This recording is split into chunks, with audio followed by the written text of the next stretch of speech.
الشيطان الرجيم بسم الله الرحمن الرحيم هل أتى على الإنسان حين من الدهر لم يكن شيئا مذكورا إنا خلقنا الإنسان من نطفة أمشاج نبتليه فجعلناه سميعا بصيرا إنا هديناه السبيل إما شاكرا وإما كفورا إنا أعتدنا للكافرين سلاسل وأغلالا وسعيرا إن الأبرار يشربون من كأس كان مزاجها كافورا.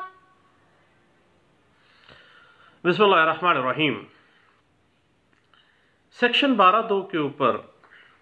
ہم بات کر رہے تھے. سیکشن 12(2) سی پی سی 1908 کے حوالے سے یاد رکھیے گا کہ یہ اپلیکیشن حتمی ڈگری یا حتمی فیصلہ دینے والی عدالت میں ہی صرف انہی وجوہات، انہی ریزننگ، انہی لاجکس کے اوپر دی جا سکتی ہے جو ریزننگ اور لاجک لیجسلیچر نے آرڈیننس نمبر 10 1980 کے اندر جب یہ سیکشن 12 کے اندر سب سیکشن 2 کا اضافہ کیا تھا اس وقت اس نے سامنے رکھی تھی. یعنی ڈگری اور فراڈ دھوکہ دہی سے، سازش یا غلط بیانی سے، یا جس عدالت نے وہ حتمی ڈگری یا آرڈر جاری کیا ہے اس کے پاس اختیار نہیں تھا، کمپیٹنٹ کورٹ نہیں تھی، وانٹ آف جوریسڈکشن تھی اس کے پاس.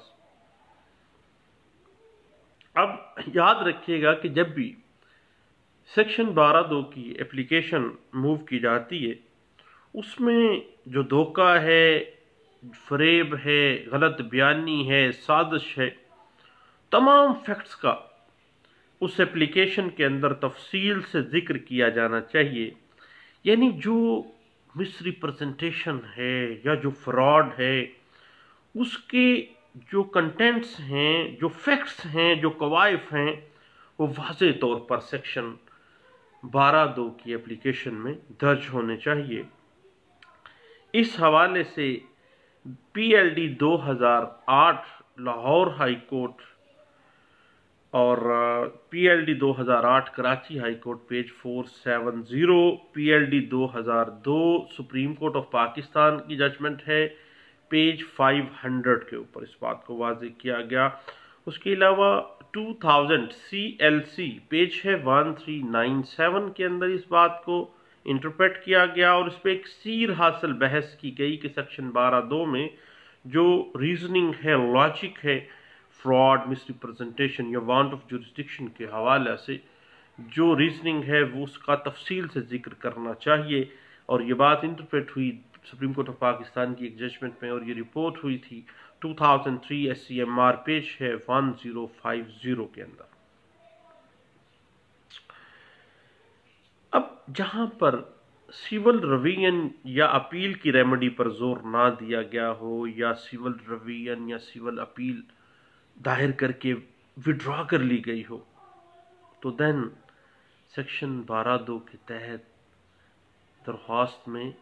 جو سیکشن 12(2) کی اپلیکیشن ہے وہ عدالت کو نہیں دی جا سکتی. یہ بات انٹرپریٹ ہوئی 1995 supreme court of Pakistan P L D supreme court of Pakistan page ہے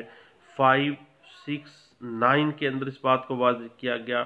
اور 2011 S C M R page ہے 551 کے اندر اس بات کو واضح کیا گیا. اب جب ایک بندہ فوت ہو جاتا ہے تو اس کے جو جانشین ہیں ان کی طرف سے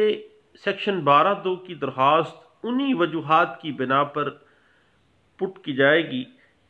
جن وجوہات کی بنا پر جو ریزننگ جو لاجک اگر فوت ہونے والا شخص جو ہے وہ زندہ ہوتا تو وہ باقاعدہ طور پر سیکشن 12(2) کی اپلیکیشن دیتا. کوئی نئی ریزننگ کوئی نیا لاجک جو ہے جو پہلے اگر فوت ہونے والا جو شخص ہے جو ججمنٹ ڈیٹر تھا فوت ہو گیا اس کے جانشین صرف اسی وجہ کے اوپر اسی ریزن کے اوپر سیکشن 12(2) کی اپلیکیشن دیں گے. جو اگر فوت ہونے والا زندہ ہوتا تو وہ دیتا. کسی نئی ریزن کے اوپر وہ جو انفر کر کے اپلیکیشن سیکشن 12(2) میں ڈسکس نہیں کر سکتے. یہ بات انٹرپریٹ ہوئی 2004 MLD پیج ہے 1677 کے اندر, اور MLD کی ایک اور ججمنٹ ہے 1999 MLD پیج ہے 2349 کے اندر اس بات کو واضح کیا گیا تھا. ایک بڑی اہم چیز ہے کہ اگر کوئی معاملہ جو ہے فیکٹنگ ایشو ہے وہ سیکشن 12(2) کے تحت قابل سماعت ہو تو وہ شخص بھی اس کے خلاف دیوانی دعویٰ نہیں کر سکتا جو فریق نہیں تھا, لیکن اس کا حق اس ڈگری یا حکم سے متاثر ہوا ہے سیکشن 12(2) جو ہے وہ اس کی ریمیڈی اویل کر سکتا ہے, اور وہ علیحدہ سے دعویٰ کرنے کے بجائے سیکشن 12(2) کو اویل کرے گا, اور باقاعدہ طور پر سیکشن 12(2) میں چونکہ وہ کہے گا کہ اس عدالت کی کس ریزن کی بنا پہ یہ سیکشن 12(2) میں دے رہا ہوں, اور جو فائنل ڈگری یا آرڈر ہے اس کی وجہ سے ہوا وہ فریق مقدمہ نہیں تھا لیکن اس کے رائٹس انفرنج ہو رہے ہیں, اس کے رائٹ متاثر ہو رہے ہیں. یہ بات انٹرپریٹ ہوئی 1993 SCMR پیج ہے 662 کے اندر, PLD 2014 پیج ہے 5374, اور 2011 CLC پیج ہے 1927, اور 2005 YLR پیج ہے 2358 کے اندر اس بات کو واضح کیا گیا تھا. اور یاد رکھیے گا کہ اگر سیکشن 12(2) کی جو اپلیکیشن ہے اگر وہ جو تینیں ریزنز دی گئی ہیں فراڈ ہے, مس ریپرزنٹیشن ہے یا وانٹ آف جوریسڈکشن ہے اس کے قواعد پورے نہیں کرتی, یا جو حقیقت ہے جو پلیز ہیں جو ریزننگز ہیں وہ بیان نہیں کی گئی ہیں, دین اس کو ریویو کے طور پہ ٹریٹ نہیں کیا جا سکتا, کیونکہ سیکشن 12(2) کی جو اپلیکیشن ہے وہ ایک باقاعدہ سے ایک اپنا سکوپ رکھتی ہے. اس کو ریویو کے طور پہ ٹریٹ نہیں کیا جا سکتا, کیونکہ جو ریویو ہے وہ انڈر آرڈر جو ہے 47 CPC 1908 جو ہے ایک علیحدہ سے ریمیڈی ہے سیم کورٹ میں ریویو کرنے کی. اب سیکشن 12(2) کی اگر اپلیکیشن دی ہے اور اس میں ریزننگ نہیں دی, فراڈ کا آنسر موجود نہیں ہے, سازش کا نہیں ہے, وانٹ آف جوریسڈکشن کا نہیں ہے, اب بعد میں آپ کہیں کہ جناب اس کو ریویو پٹیشن کے طور پر لے لیں, تو جناب ایسے نہیں ہے. ریویو باقاعدہ طور پر جو 47 CPC 1908 کے تحت ایک علیحدہ سے ریمیڈی ہے, اس کو علیحدہ ہی رکھا جائے گا. یہ نہیں ہے کہ سیکشن 12(2) کے اندر ریویو کو ڈال دیا جائے. یہ بات انٹرپریٹ ہوئی 2006 SCMR پیج 7 کے اندر, اور 2010 CLC پیج ہے 1578 میں اس بات کو واضح کیا گیا, اور 2003 CLC پیج ہے 1355 کے اندر اس بات کو واضح کیا گیا. اور یاد رکھیے کہ جہاں پہ سیکشن 12(2) کی اپلیکیشن جو ہے وہ آن لاجکس آن ریزننگ نہیں دی گئی, تو پھر یہ درخواست جو ہے وہ اپیل کے متبادل کے طور پہ نہیں لی جا سکتی. جس طرح ریویو کے متبادل کے طور پہ نہیں لی جا سکتی, اسی طرح سول اپیل کے متبادل کے طور پہ 12(2) چونکہ وہ اس کے اندر ریزن ہی نہیں ہے, لاجک ہی نہیں ہے, کوئی فراڈ کا آنسر بیان ہی نہیں کیا گیا, سازش کا آنسر نہیں بیان کیا گیا, وانٹ آف جوریسڈکشن کا معاملہ بنتا ہی نہیں ہے, تو یہ نہیں ہو سکتا کہ یہ جو سیکشن 12(2) کی درخواست ہے یہ اپیل کا متبادل بن جائے. ایسے نہیں ہے. یہ بات بڑے اچھے انداز سے ڈسکس کی گئی تھی 2012 YLR پیج ہے 2681 کے اندر, اور 2004 CLC پیج ہے 1427, اور 2004 MLD پیج ہے 1008 کے اندر اس بات کو واضح کیا گیا تھا. اور یاد رکھیے گا اس کے علاوہ اگر سیکشن 12(2) کی اپلیکیشن کے اندر وجوہات جو ہے وہ واضح نہیں کی گئی ہیں تو جس ڈگری کے خلاف جس اپلیکیشن دی گئی ہے اس ڈگری کی اجرا اس وجہ سے روکی جا سکتی ہے کہ اس کے خلاف سیکشن 12(2) کی اپلیکیشن جو ہے وہ زیر سماعت ہے، چونکہ سیکشن 12(2) کی اپلیکیشن میں ریزن ہی نہیں دی جا رہی، کوئی وجوہات ہی نہیں دی جا رہی ہیں، تو پھر اجرا کو کیوں روکنا ہے بھائی؟ آخر کار جو سول لا ہے اس کی ایڈمنسٹریشن جو ہے وہ ریزننگ اور لاجک کو مانتی ہے، اور جب 12(2) کی اپلیکیشن جو ہے اس میں کوائف ہی نہیں ہے کوئی فراڈ کے، سازش کے یا وانٹ آف جورسڈکشن کے، اور ڈگری کی ایگزیکیوشن چل رہی ہے، تو پھر آپ اس طرح کی اپلیکیشن سیکشن 12(2) کی جو ہے اس کی بنا پر قطعی صورت جو ہے اجرا کی کارروائی نہیں روکی جا سکتی۔ اس حوالے سے ایک لینڈ مارک ججمنٹ ہے 2006 YLR پیج ہے 1286 کے اندر اس بات کو واضح کیا گیا تھا۔ یاد رکھیے گا کہ جہاں قطعی ڈگری یا آرڈر کے خلاف نظر ثانی کی پٹیشن آرڈر 47 کے تحت آپ نے دی ہے اور وہ خارج ہو چکی ہے، دین نظر ثانی جب ایک دفعہ خارج ہو گئی ہے تو پھر اس قطعی ڈگری یا اس قطعی آرڈر کے خلاف سیکشن 12(2) کی اپلیکیشن نہیں دی جا سکتی، کیونکہ اگر فراڈ، سازش یا وانٹ آف جورسڈکشن کا کوئی عنصر موجود ہوتا تو ریویو کے اندر ہی وہ معاملہ حل ہو جاتا، اور سیکشن 12(2) کا باقاعدہ طور پر ایک سول کورٹ کے پاس پار ہے، سو موٹو بھی وہ اس کو کر سکتی ہے، خارج کر سکتی ہے۔ یہ بات واضح کی گئی تھی 2008 SCMR پیج ہے 226 کے اندر، اور اس سے پہلے بھی یہ بات ایک لینڈ مارک ججمنٹ میں ڈسکس ہوئی بڑی تفصیل کے ساتھ 1997 SCMR پیج ہے 610 کے اندر اس بات کو واضح کیا گیا تھا۔ اب یاد رکھیے کہ مبینہ فراڈ یا غلط بیانی دعوے کی کارروائی کے دوران جو ہے عدالت میں وقوع پذیر ہونا چاہیے، یعنی یا دھوکہ فراڈ تھا، سازش تھی، یہ دعوے کے دورانیے میں عدالت میں وقوع پذیر ہونا چاہیے، نہ کہ بعد میں یا بیرون عدالت۔ یہ بات واضح ہوئی ہے 2002 MLD پیج 19 کے اندر، اور 2005 SCMR پیج ہے 1848 کے اندر، اور 2011 CLC پیج ہے 1834 میں اس بات کو واضح کیا گیا، اور 2010 MLD پیج ہے 195 کے اندر، اور اس پہ ایک لینڈ مارک ججمنٹ بہت اعلیٰ اس میں انٹرپریٹیشن کی گئی ہے، اور وہ رپورٹ ہوا ہے 2006 CLC پیج ہے 1018 کے اندر۔ اب سیکشن 12(2) CPC 1908 کا جو اپلیکیشن ہے صرف اس وقت اپلائی ہوگی جب مبینہ فراڈ یا مبینہ غلط بیانی دعوے کی کارروائی شروع ہونے کے بعد دوران کارروائی ہونا بیان کیا گیا ہو، نہ کہ اس دعوے کی کارروائی شروع ہونے سے پہلے۔ دعوے کی کارروائی شروع ہونے سے پہلے کوئی فراڈ، مس ریپرزنٹیشن ہے تو پھر 12(2) کی درخواست نہیں، یعنی وہ فراڈ اور سازش، مس ریپرزنٹیشن کا جو عنصر ہے وہ دوران کارروائی جو ہے اس سے شروع ہوتا ہے، اور کارروائی سے لے کے ڈگری جاری ہونے تک کا دورانیہ جو ہے اس میں فراڈ اور سازش جو ہے وہ ثابت کرنی ہوتی ہے۔ یہ بات واضح کی گئی تھی 2003 CLD پیج ہے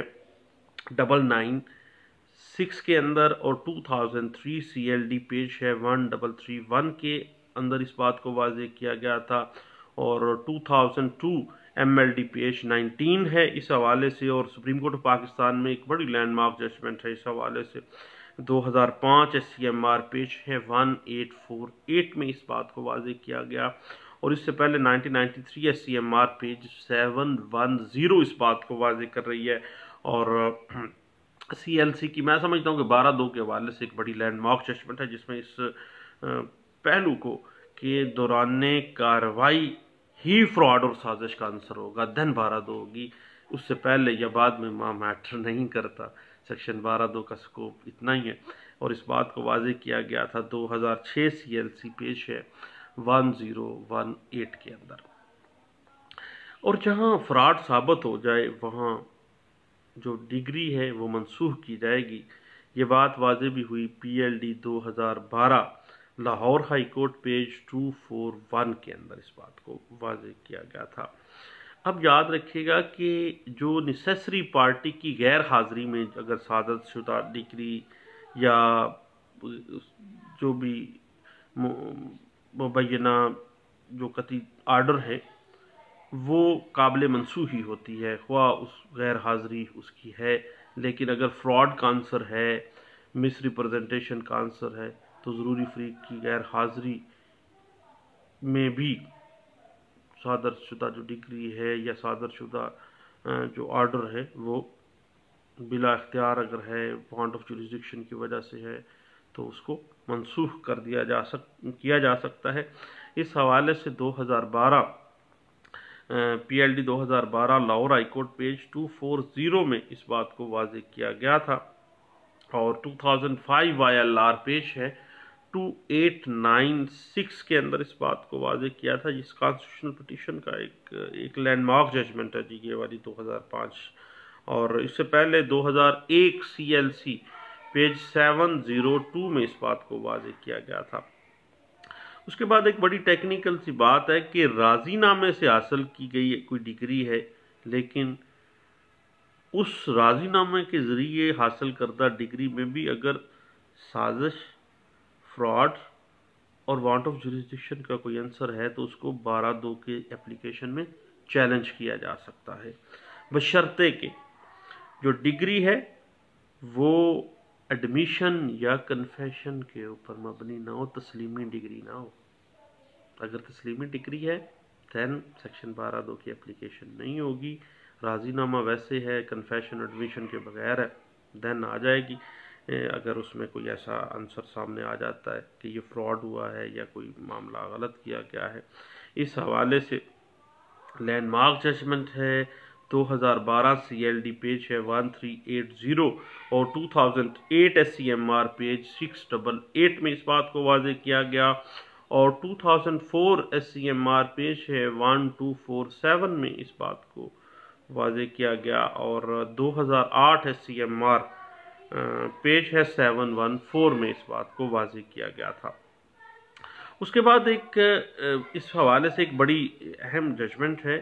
1993 کی PLD 1993 supreme court of Pakistan page 418 میں اس بات کو واضح کیا گیا تھا۔ اب ایک اور بڑا ٹیکنیکل سی بات ہے کہ اسپیشل اوتھ کی بنا پر اگر صادر شدہ ڈگری ہے یا کوئی آرڈر ہے تو اس کے تحت یعنی سیکشن 12(2) کی اپلیکیشن، چونکہ اون حلف آ گیا ہے معاملہ، اون حلف کے اوپر جو ڈگری ہوئی ہے، جو فیصلہ ہوا ہے، اس پہ سیکشن 12(2) کی اپلیکیشن مینٹینیبل نہیں ہے، کوئی ریزن اس کی نہیں بنتی ہے، چونکہ خود مانا ہے اس حلف کو۔ اس حوالے سے ایک لینڈ مارک ججمنٹ ہے 2004 YLR پیج ہے 3008 اور 1997 CLC پیج ہے 601 میں اس بات کو واضح کیا گیا تھا۔ اس کے بعد دوستو ایک بات ذہن میں رکھیے گا کہ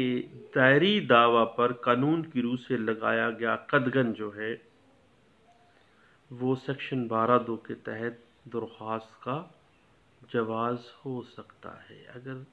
بارڈ بائی لا ہے کوئی چیز تو اٹ مین کہ قانون تو اس کو بار کر رہا تھا، تو اس نے مس ریپرزنٹیشن کے ساتھ ڈگری لے لی ہے، عدالت سے جھوٹ بولا ہے، توڑ موڑ کے دعویٰ دائر کیا ہے، اور بنتی نہیں تھی جورسڈکشن، لیکن جورسڈکشن بنا دی گئی ہے۔ تو یاد رکھیے گا کہ قانون بارڈ بائی لا جو میٹر ہے وہ بھی سیکشن 12(2) کے تحت اس کو چیلنج کیا جا سکتا ہے۔ اس حوالے سے 2006 CLC پیج 236 ہمیں سپورٹ کرتا ہے، اور 2009 MLD پیج ہے 750 اس بات میں کو کو واضح کرتا ہے۔ ایک بڑا اہم نقطہ ہے کہ اگر ڈگری یک طرفہ منسوخ کرانے کے لیے آرڈر 9 رول 13 میں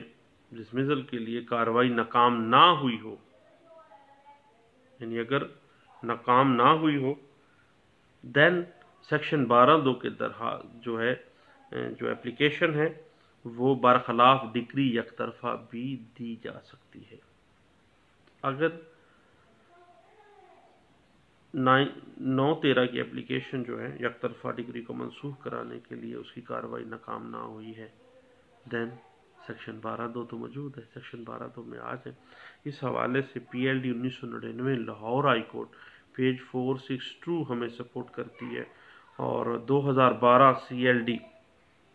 پیج ہے 1372 کے اندر جو ہے اس بات کو بڑے اچھے انداز سے واضح کیا گیا تھا۔ اب سیکشن 12(2) جو ہے اس میں منسوخی فیصلہ یا منسوخی ڈگری میں فراڈ کا موقف اگر لیا گیا ہے، لیکن فراڈ کی تفصیلات یا سازش کا موقف لیا گیا ہے اور سازش کی کوئی تفصیلات اپلیکیشن سیکشن 12(2) کی جو دی گئی ہے اس میں نہیں دی گئی ہیں، اور نہ ہی اگر فراڈ اور سازش کے حوالے سے کوئی شہادت پیش کی گئی ہے، یہاں تک کہ جو سیکشن 12(2) کی اپلیکیشن دینے والا درخواست دہندہ ہے اس کی طرف سے پیش کرتا کسی گواہ نے بھی عدالت پر فراڈ کے متعلق کچھ نہیں کہا، خاموش رہا ہے، فراڈ ثابت ہی نہیں کیا ہے، تو دین سیکشن 12(2) کی اپلیکیشن مینٹینیبل نہیں ہوگی، قابل پیش رفت جو ہے نہیں ہے، مینٹینیبل ہی نہیں ہے، خارج ہو جائے گی۔ اس حوالے سے ایک لینڈ مارک ججمنٹ ہے 2016 وائی ایل آر پیج ہے 452 اس بات کو واضح کرتی ہے۔ اس کے بعد ایک بڑی اہم پروپوزیشن ہے اس حوالے سے کہ ایک دعوے میں اگر جنرل پاور آف اٹارنی کو مختار نامہ عام کے اندر کوئی معاملہ ثالث کے سپرد کرنے کا کوئی اختیار نہیں دیا گیا تھا، یعنی ثالث کے سپرد کرنے کا کوئی مواخذہ جو پاور آف اٹارنی کی طرف سے ایوارڈ جو ہے اور سیکشن 12(2) کی اپلیکیشن ایک ہی دن میں دیے گئے ہیں، اب یہ جب ثابت ہو جاتا ہے کہ جب ثالث مقرر نہیں کیا گیا تھا اس کے بعد پھر جناب وہ معاملہ ثالثی میں لے جایا گیا ہے، تو یہ امر فراڈ اور غلط بیانی ثابت کرنے کے لیے کافی ہے، اور یہ فراڈ جو ہوگا general power of attorney produce کر کے غلط ثالث مقرر کرنے کا اور اس کو استعمال کرنا، یعنی اس کے اوپر سیکشن 12(2) کی اپلیکیشن بڑی فٹ ہو سکتی ہے اور باقاعدہ یہ فراڈ کا عنصر ثابت ہو جاتا ہے، اور سیکشن 12(2) کی اپلیکیشن میں ایسا حکم اور ایسی ڈگری جو ہے وہ منسوخ کی جا سکتی ہے۔ یہ بات واضح بھی ہوئی ہے 2016 سی ایل سی پیج ہے 248 کے اندر۔ اس کے بعد یاد رکھیے گا کہ سیکشن 12(2) اضافہ جب کیا گیا آرڈیننس نمبر 10 1980 میں، تو یہ بات واضح کر دی گئی تھی کہ سیکشن 12 کی سب سیکشن 2 جو ہے اس کو ریٹروسپیکٹو حیثیت حاصل نہیں ہے، یعنی 1980 سے پہلے کے جو مقدمہ جات چل رہے ہیں زیر سماعت ہیں ان آرڈرز اور ڈگریز کے خلاف سیکشن 12(2) کی اپلیکیشن نہیں دی جا سکتی، یعنی سیکشن 12(2) کا اطلاق اس امینڈمنٹ جو ایڈیشن کیا گیا ہے اس سے قبل کی ڈگری یا اس سے قبل کا کوئی جو بھی آرڈر ہے اس پر نہیں ہوگا۔ اس بات کو سپریم کورٹ آف پاکستان میں بارہا دفعہ ڈسکس کیا گیا، اور لینڈ مارک ججمنٹ ہے 2006 S C M R page 1050 اور 2009 سی ایل سی پیج ہے 785 کے اندر اس بات کو واضح کیا گیا تھا۔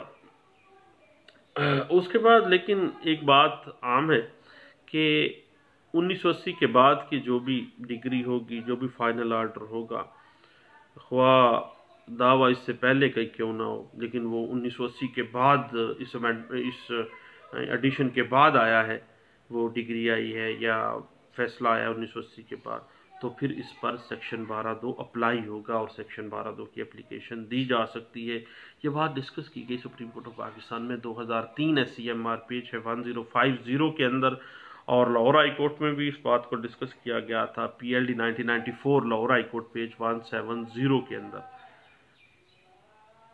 اس بات کو ڈسکس کیا گیا تھا۔ تو دوستو سیکشن 12(2) CPC 1908 کے حوالے سے کچھ گپ شپ ہے، تو وہ ہم دوست لگاتے رہیں گے۔ ابھی ایک سیگمنٹ شاید اس کے پروسیجر اور لیمیٹیشنز کے حوالے سے ہم ڈسکس کریں گے۔ تو میں چاہ رہا تھا کہ اپنے دوستوں سے یہ ریکویسٹ کروں، خاص طور پہ گجرانوالہ بار ایسوسی ایشن کے دوستوں سے، کہ گجرانوالہ بار ایسوسی ایشن کی جو سیشن کورٹ کی لائبریری ہے اس کا نظام قدرے کچھ بہتر ہے، لیکن وہ چونکہ ہائی کورٹ لاہور کے زیر اثر ہے، اس میں بھی ایز سچ پرانی کتابیں موجود ہیں۔ اب پچھلے دنوں مجھے لا آف ڈیمیجز اور کمپنسیشن کے اوپر کچھ چاہیے مٹیریل، تو میں نے جب وہاں سے مٹیریل سرچ آؤٹ کیا تو جناب مجھے جو کتابیں ملی وہ 1970s کی تھیں، 80s کی تھیں، یعنی آج سے کئی ڈیکیڈز پہلے کی۔ تو میں یہ چاہتا ہوں کہ گجرانوالہ بار کی جو ڈسٹرکٹ لائبریری ہے جو کہ بار ایسوسی ایشن کے زیر اثر ہے، وہاں پہ ایک اچھا نظام قائم کیا جائے، ماڈرن تھوڑا سا اس کو کیا جائے، اس میں کچھ فنڈنگ بھی کی جائے اور فنڈنگ کے لیے لوگوں سے بھی ملا جائے، اور نہیں تو اپنے پاس سے بھی کیا جا سکتا ہے، الحمدللہ معاملات کو دیکھا جا سکتا ہے۔ تو جیسے تیسے بھی یعنی ایک وکیل کا اور کتاب کا جو رشتہ ہے یہ تو بھرنے تک ہے۔ تو میں یہ چاہتا ہوں کہ کم از کم لائبریریز کے سسٹم کو بہتر کرنے کے لیے خواہ مجھے کچھ تھوڑا سا کرنا پڑے، تو میں 2020-21 کا جو اگلے سال کا الیکشن ہے اس میں لائبریری سیکرٹری کے لیے اپنے آپ کو پیش کروں گا۔ باقی جو بھی معاملہ ہو، اگر نہ بھی جیت سکا تو پھر بھی میری کوشش تو جاری رہے گی کہ لائبریریز کا جو نظام ہے بار ایسوسی ایشنز کا اس کو میں بہتر کروں، تاکہ علم تک رسائی، کتاب تک رسائی اور جو لیٹسٹ نالج ہے، لیٹسٹ تھیریز ہیں، لیٹسٹ ججمنٹس ہیں، اس تک ہر وکیل کی رسائی ہو سکے۔ بہت شکریہ، دعاؤں میں یاد رکھیے گا۔ تھینک یو، اللہ حافظ۔